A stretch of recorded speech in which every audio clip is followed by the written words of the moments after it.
warahmatullahi wabarakatuh. Waalaikumsalam warahmatullahi wabarakatuh. Hari ini materinya adalah tentang operan jaga. Jadi tujuan praktik kali ini harapannya mahasiswa mampu memahami tentang operan jaga dan mahasiswa mampu mendemonstrasikan operan jaga.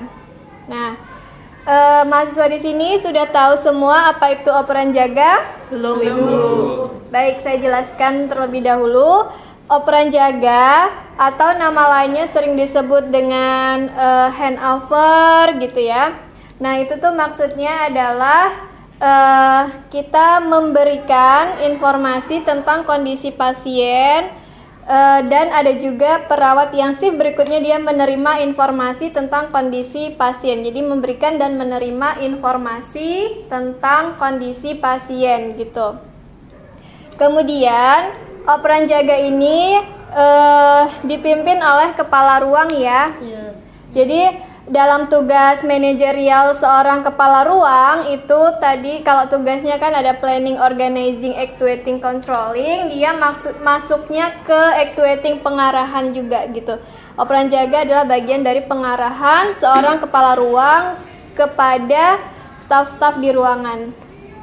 Nah, cuman di sini fokus dari operan jaga di sini adalah kita menyampaikan informasi kondisi pasien secara umum yang ada di bangsal kita secara keseluruhan gitu.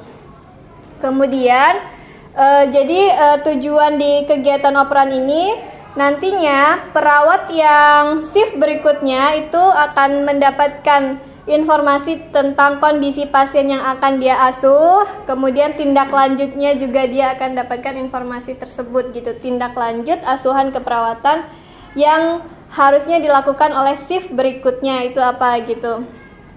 Nah, di sini dengan adanya operan jaga itu akan menghindari kejadian miskomunikasi atau nantinya berdampak pada misalnya kejadian-kejadian yang tidak diharapkan ya. Misalnya kalau kita tidak lakukan operan jaga kan bisa jadi perawat di tim kita yang si berikutnya misalnya melakukan kesalahan memberikan sesuatu yang udah kita berikan gitu karena tidak ada komunikasi gitu. Jadi kalau kita dengan adanya operan jaga ini adanya komunikasi, maka misalnya kita tadi sampaikan saya sudah memberikan obat kepada pasien A, harapannya nanti kan perawat berikutnya tidak memberikan obat yang sama pada jam tersebut gitu karena udah kita komunikasikan seperti itu.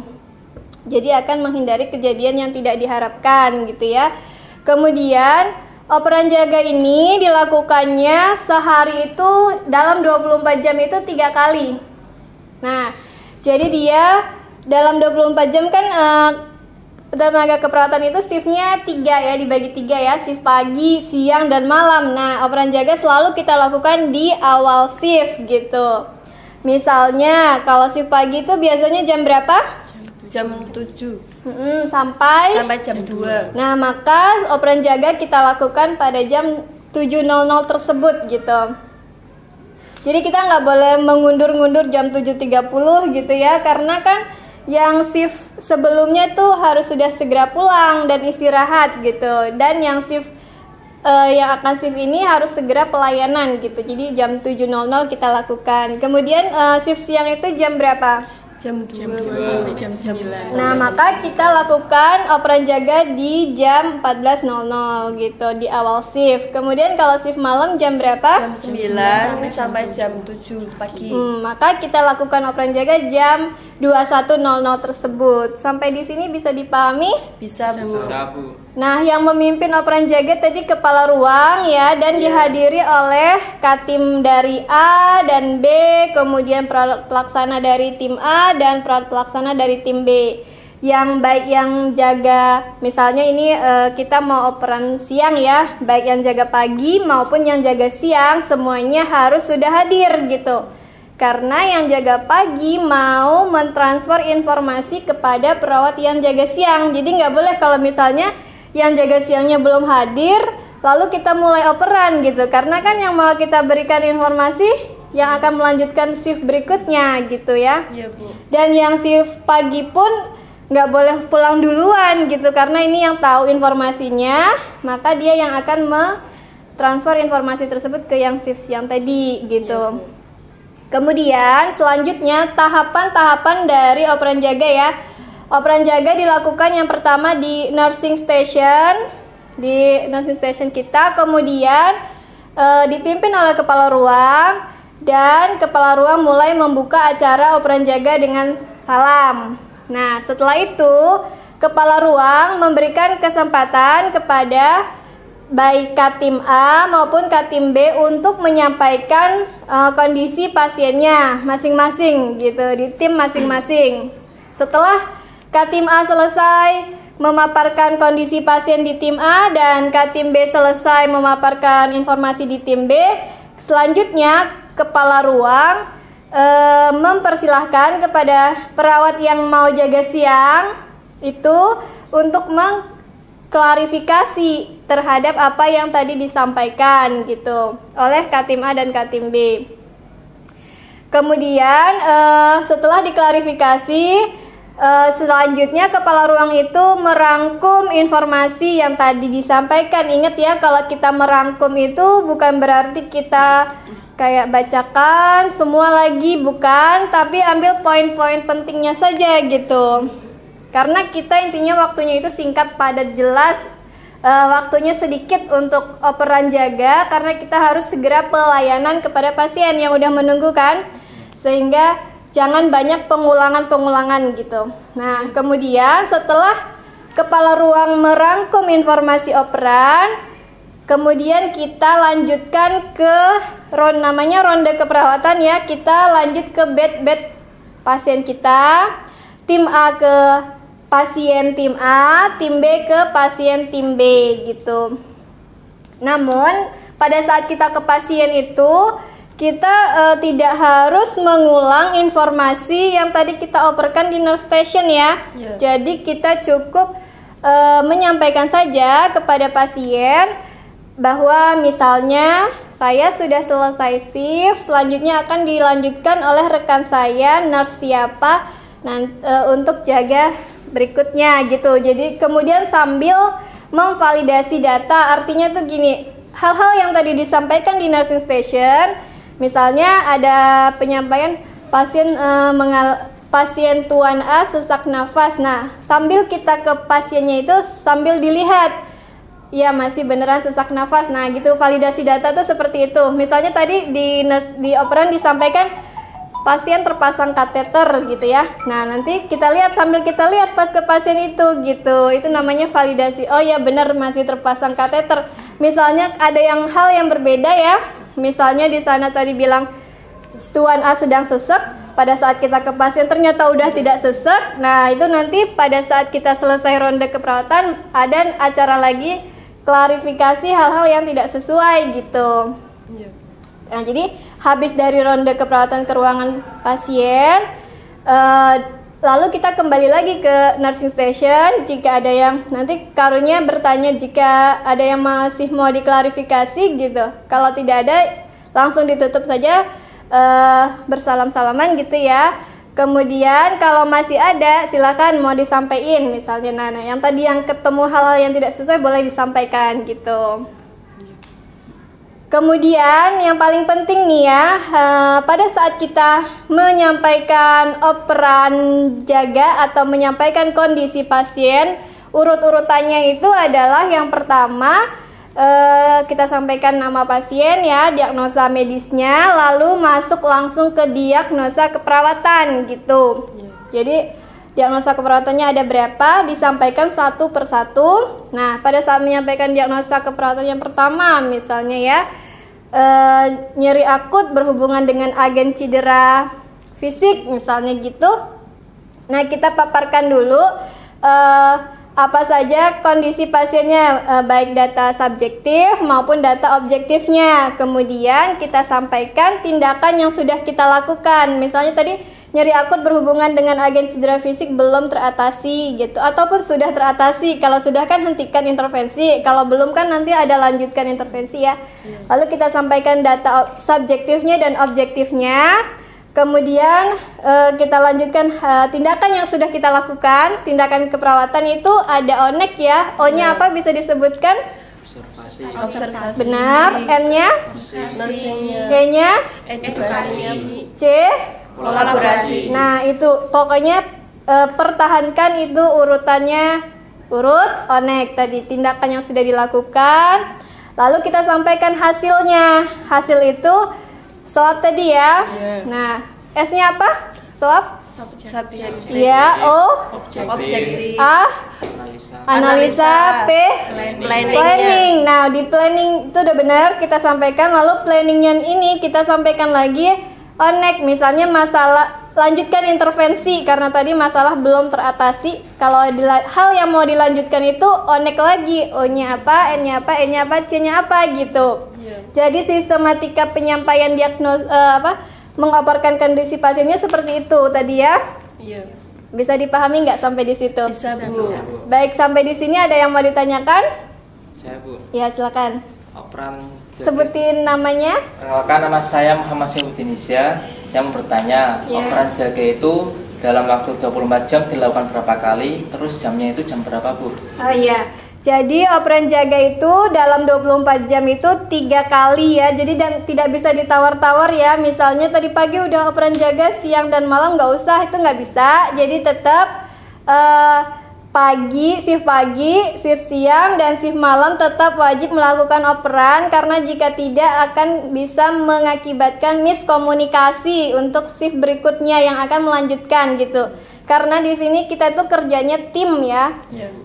Tim itu artinya sebenarnya kan perawat itu harus 24 jam di rumah sakit. Cuman kan dibagi 3 shift karena tidak ada orang yang bisa bekerja 24 jam satu orang ya. Maka dibagi dalam shift. Maka dari itu wajib operannya pagi, siang, malam, dan jamnya harus di awal shift. Jadi nggak ada tuh operan di tengah shift, di akhir shift tuh nggak ada.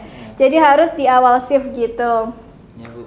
Selanjutnya ada yang mau ditanyakan? Ya, silakan. Saya Bu, perkenalkan nama saya Robi Manja ini mau bertanya tentang kan kalau misalkan operan jaga pada shift malam itu tidak ada karu dan katimnya Bu. Jadi nanti yang memimpin operan jaga itu siapa Bu? Terima kasih. Iya. Jadi kalau karu dan katim itu karena mereka 75% melakukan tugas manajerial, maka selalu ditempatkan shift pagi, ya kan? Nah, kemudian berarti kan yang operan pagi tuh ada karu, jadi dipimpin oleh karu ya. Operan siang tuh masih ada karu kan, jadi masih dipimpin oleh karu. Nah, pada saat operan malam tidak ada karu di situ karena karu cuman shift pagi. Maka karu mendelegasikan kepada namanya penanggung jawab shift atau biasa disingkat PJ shift. Nah, untuk memimpin operan jaga tersebut bisa dari tim A atau dari tim B, intinya yang didelegasikan ke siapa gitu untuk memimpin operan pada malam hari itu gitu. Iya, Bu. Begitu juga dengan katim juga ya. Katim kalau misalnya dijaga siang dan malam tuh tidak ada katim ya. Katim juga bisa mendelegasikan siapa yang memimpin timnya untuk operan tersebut dari tim A dan tim B, PJ shift juga. Jadi Katim mendelegasikan untuk siapa yang menjadi PJ shift di A dan B pada saat Katim tidak ada di ruangan gitu. Namanya penanggung jawab shift. Iya, Bu. Ya. Ada lagi yang mau ditanyakan? Cukup. Sudah jelas tentang operan jaga? Sudah, Bu. Kalau begitu selanjutnya mahasiswa mendemonstrasikan kegiatan operan jaga ya. Iya, Bu. Ya, wassalamualaikum warahmatullahi wabarakatuh. Waalaikumsalam warahmatullahi wabarakatuh. Assalamualaikum warahmatullahi wabarakatuh. Kami dari mahasiswa Universitas Muhammadiyah Kajangan Pekalongan dari Profesiners A17 akan melakukan kegiatan role play tindakan operan jaga. Saya Robi Manjaarini sebagai kepala ruang. Saya Dwi Silviana sebagai Katim 1 yang dinas pagi yang akan mengoperkan ke dinas siang. Saya Muhammad Syaifuddin Isya sebagai penanggung jawab shift siang dari tim 1. Saya Gajar Widigdo sebagai perawat pelaksana dari tim 1 shift siang. Saya Toto Aji dari perawat pelaksana tim 2 dinas siang. Saya ketua tim 2 dinas pagi yang akan mengoperkan ke dinas siang. Oke, langsung saja kita mulai kegiatannya. Assalamualaikum warahmatullahi wabarakatuh. Waalaikumsalam warahmatullahi wabarakatuh. Bagaimana kabarnya hari ini rekan-rekan semua? Alhamdulillah baik. Alhamdulillah, puji syukur kehadirat Allah Subhanahu wa Ta'ala yang telah melimpahkan rahmat dan hidayahnya kepada kita semua, sehingga kita bisa berkumpul di rumah sakit ini, di ruang matahari, akan melakukan kegiatan operan jaga. Sebelum kita mulai, alangkah lebih baiknya kita membaca basmalah terlebih dahulu. Bismillahirrahmanirrahim. Baik, untuk kegiatan operan jaga di sini akan kita mulai. Silahkan untuk Katim 1 Ibu Silvi untuk memaparkan perkembangan pasiennya dan dioperkan. Terima kasih Ibu Karo atas waktu dan kesempatannya. Baik, di sini saya akan melaporkan dari tim 1. Ada 3 bed, 2 bed terisi, dua-duanya masuk dalam tingkat ketergantungan parsial. Langsung saja untuk pasien yang pertama, bed 1, Tuan J, umur 45 tahun, nomor RM 78543, pasien Dr. Gunawan. Dengan diagnosa medis BPH, ada 2 diagnosa keperawatan, yaitu yang pertama, nyeri akut berhubungan dengan agen cedera fisik. Klien mengatakan masih nyeri dengan skala 4, nyeri seperti terbakar jika digerakkan, terasa tertusuk-tusuk. Klien tampak lemah, merasa nyeri akut belum teratasi. Lanjutkan intervensi dan planning yang akan dilakukan yaitu observasi klien, observasi nyeri klien, ajarkan relaksasi nafas dalam, mengedukasi untuk membatasi aktivitas klien, kolaborasi dengan dokter mengenai pemberian obat ketorolak 2 kali 1 ampul melalui IV. Selanjutnya untuk diagnosa yang kedua yang belum teratasi yaitu resiko infeksi berhubungan dengan proses penyakit klien, mengatakan tidak ada infeksi, pasien mengatakan luka tidak rembes. Sudah saya lihat bahwa keadaan luka cukup bagus, perban juga bersih serta tidak merembes. Masalah yang belum teratasi, kami akan melanjutkan intervensi yaitu monitor tanda-tanda infeksi, mengganti balut serta secara berkala, menganjurkan klien untuk menjaga kebersihan luka dan kolaborasi dengan dokter mengenai pemberian antibiotik cefotaxime. Setelah itu, yang kedua yaitu dengan Nyonya K, nomor RM 89765 B2 dengan diagnosa medis CA mamai dextra, pasien Dr. Kirana. Diagnosa keperawatan yang muncul ada 2 yaitu nyeri akut berhubungan dengan cedera biologis. Klien mengatakan masih nyeri dengan skala 5, nyeri tertusuk-tusuk jika digerakkan serta terus-menerus. Klien tampak lemah, masalah nyeri akut belum teratasi. Lanjutkan intervensi. Planning yang akan dilakukan yaitu mengkaji kembali nyeri, ajarkan relaksasi nafas dalam, batasi klien, kolaborasi dengan dokter mengenai pemberian cefotaxime. Untuk diagnosa yang kedua yaitu kerusakan integritas kulit berhubungan dengan proses penyakit klien, mengatakan ada nanah luka sedikit, berbau dan sedikit merembes, masalah belum teratasi. Lanjutkan intervensi yaitu observasi keadaan luka, lakukan perawatan luka steril, anjurkan klien untuk menjaga kebersihan, dan kolaborasi dengan dokter mengenai pemberian obat antibiotik. Cukup seperti itu yang dapat saya sampaikan dari tim 1. Selanjutnya saya kembalikan kepada Karo. Terima kasih untuk Katim 1. Baiklah, selanjutnya untuk Katim 2 untuk memaparkan hasil operan jaganya. Baik, terima kasih Ibu. Dari tim 2 ada 2 pasien dan 1 bednya kosong. 2 pasien termasuk dalam tingkat ketergantungan parsial. Langsung saja yang pertama atas nama Nyonya S, umur 67 tahun, nomor RM 34521 dengan diagnosa PPOK.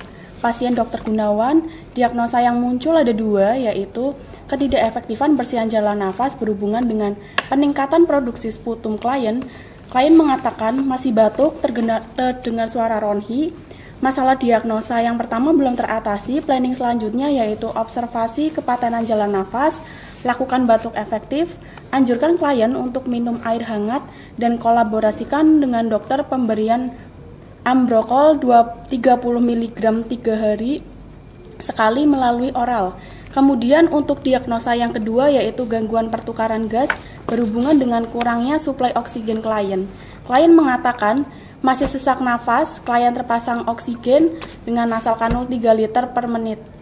RR 28 kali per menit, masalah belum teratasi. Kemudian planning selanjutnya yaitu pantau frekuensi RR pasien, posisikan pasien semi-volar, anjurkan pasien untuk tidak beraktivitas yang berat, serta kolaborasikan dengan dokter mengenai pemberian terapi nebulizer dengan Amboven 2x1. Kemudian pasien yang kedua yaitu Nyonya T dengan nomor RM 56423, pasien Dr. Budi. Diagnosa medis hipertensi, muncul diagnosa keperawatan yaitu ketidakefektifan perfusi jaringan perifer berhubungan dengan penyakit hipertensi. Klien mengatakan masih pusing, tekanan darah 145/90 mm Hg, nadinya 76 kali per menit, RR-nya 20 kali per menit. Masalah diagnosa yang pertama belum teratasi. Untuk rencana selanjutnya yaitu observasi tanda-tanda vital, ajarkan pasien relaksasi otot progresif, berikan penkes tentang diet hipertensi, kolaborasikan dengan dokter mengenai obat amlodipin 5 mg 2x1 melalui oral. Cukup dari saya kembalikan kepada Karin. Terima kasih untuk Katim 1 dan 2 yang sudah menyampaikan operan jaga dan kondisi pasiennya. Sebelumnya dari perawat pelaksana yang dinas siang pada hari ini dan juga penanggung jawab shiftnya, ada yang ingin bertanya masalah pasiennya atau yang belum kurang jelas atau gimana?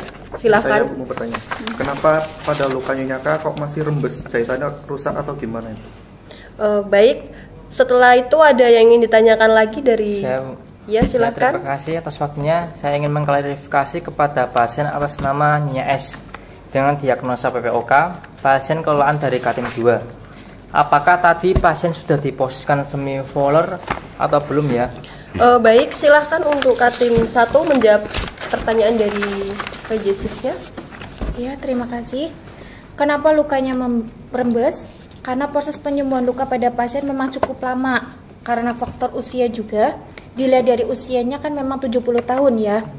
Nah, pasien sering bergerak juga karena pasien lebih sering tidak tenang sehingga itu menghambat penyembuhan luka. Jadi seperti itu. Baik, dari Katim 2 silahkan. Baik, saya akan menjawab pertanyaan dari Bapak Iza. Pasien itu sudah diposisikan semi-volar Pak, tapi pasien kan sering berubah posisi karena makan ataupun duduk dan lain sebagainya. Jadi pasien akan susah kembali ke posisi semi-volar. Jadi kita harus sering-sering ke pasien untuk membenarkan lagi posisi klien ke semi-volar. Cukup, apakah ada yang ingin diklarifikasi Pak Iza? Cukup Bu. Terima kasih kepada rekan-rekan semua yang sudah menyampaikan kondisi pasiennya. Sebelum kita melakukan ronde keperawatan ke bed pasien, di sini saya ada masukan saja untuk Katim 1 dan 2, di mana tadi untuk yang kondisi pasien Nyonya K, ada beberapa masukan dari saya, yaitu lukanya kan lama sembuh karena dilihat dari faktor usianya juga. Jadi kita perlu memberikan kayak pemberitahuan kepada keluarganya nih untuk lingkungannya agar selalu dijaga agar bersih, agar tidak terjadi infeksi. Karena dilihat dari faktor usianya memang lama sembuh. Jadi kita yang harus memberikan informasi yang lebih akurat kepada keluarga pasien dan pasiennya itu sendiri.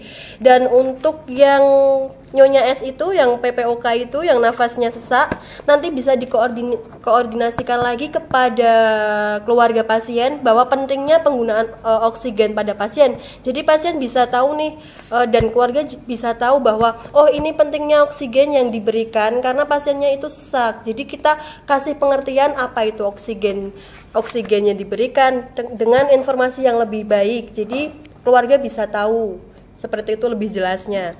Baik, sebelum kita mengakhiri, kita langsung ke pasien saja untuk melakukan operan jaga.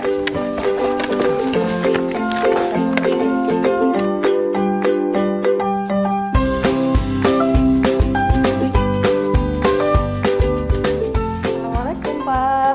Waalaikumsalam. Assalamualaikum Bapak. Di sini kami akan melakukan operan jaga dari saya yang jaga pagi dan Bapak Toto yang jaga siang. Di sini saya yang shift pagi sudah selesai dan dari jam 2 siang sampai jam 9 malam yang mengasuh Bapak Toto ya nanti ya. Jadi nanti kalau ada apa-apa Bapak bisa menghubungi Bapak Toto. Seperti itu Pak, saya pamit undur diri ya Pak. Assalamualaikum. Waalaikumsalam.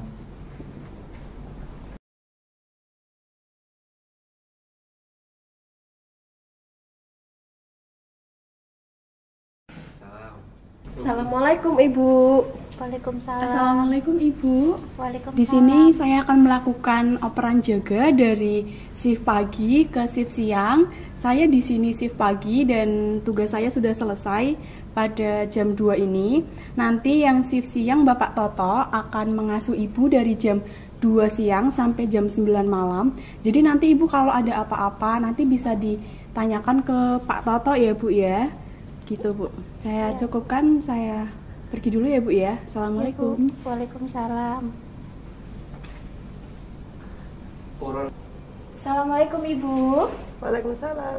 Operan jaga ya Bu. Ya. Saya perawat Silvi yang dinas pagi dan ini perawat Ganjar yang dinas siang dan perawat Isa. Nanti selanjutnya dari jam 2 siang sampai jam 9 malam nanti akan dirawat oleh perawat Ganjar dan perawat Isa. Nanti kalau ada apa-apa Ibu dan keluarga bisa menghubungi dua perawat ini di nurse station. Ya. Cukup seperti itu Ibu? Ya. Ya, saya permisi. Assalamualaikum warahmatullahi wabarakatuh.